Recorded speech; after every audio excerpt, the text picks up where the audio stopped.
Pemirsa, polisi menetapkan ZZ yang merupakan pengelola panti asuhan Tunas Kasih Olayama Raya, Kota Medan sebagai tersangka dalam kasus dugaan eksploitasi anak. ZZ diamankan polisi karena diduga melakukan eksploitasi anak di panti asuhan melalui media sosial untuk meraup keuntungan hingga 50 juta rupiah dalam sebulan.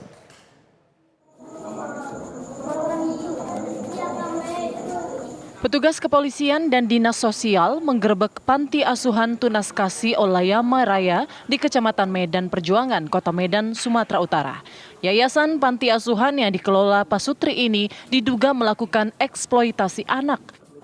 Pengelola panti asuhan ZZ sengaja melakukan siaran langsung di media sosial TikTok dengan mempertontonkan anak-anak panti asuhan yang berjumlah 26 anak yang 4 diantaranya masih bayi.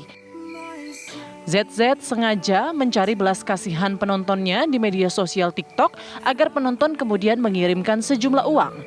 Dalam sebulan, ZZ berhasil mendapat uang puluhan juta rupiah. Pemilik yayasan ZZ telah ditetapkan sebagai tersangka oleh penyidik unit PPA Satreskrim Polrestabes Medan. Dari hasil interogasi kita, sementara kegiatan ini sudah berlangsung cukup lama, ya sejak awal tahun 2023. Ya, diduga tersangka ini sudah melakukan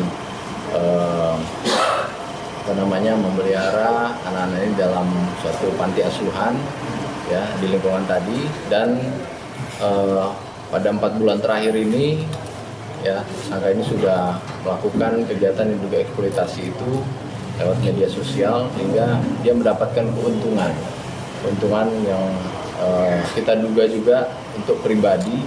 Ya, cukup besar keuntungannya, 1 bulan bisa mencapai 20 sampai dengan 50 juta.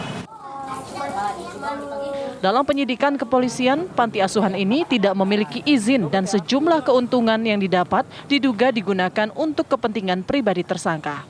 Saat ini, anak panti asuhan tersebut dititipkan ke dinas sosial.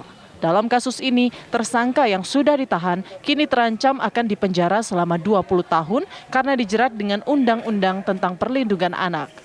Kasus ini terungkap ketika video viral pelaku memberikan bubur kepada bayi berusia 2 bulan. Dari Medan, Sumatera Utara, Bahana Situmorang, Doni Admiral, TV One mengabarkan.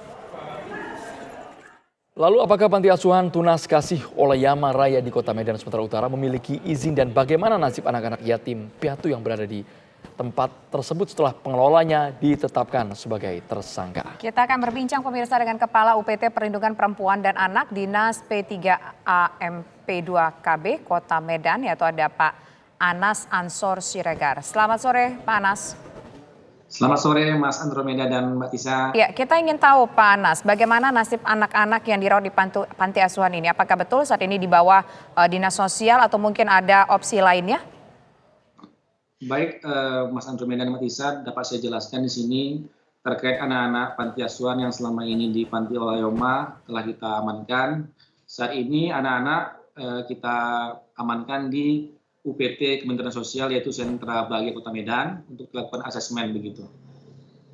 Baik, kami ingin tahu apakah mereka sadar dan juga mengetahui bahwa mereka dieksploitasi. Karena kalau dari gambar live di media sosial, semuanya berjejer di belakang yang punya panti asuhan, pengelolanya.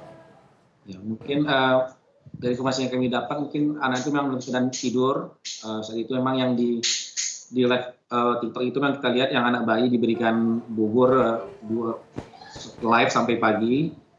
Jadi setelah ini anak-anak tersebut akan kita asesmen untuk dikembalikan ke orang tuanya apabila anak-anak tersebut masih memiliki orang tuanya begitu. Terkait anak balita tersebut yang umur 2 bulan tersebut telah dikembalikan ke orang tuanya begitu, Mas Andro.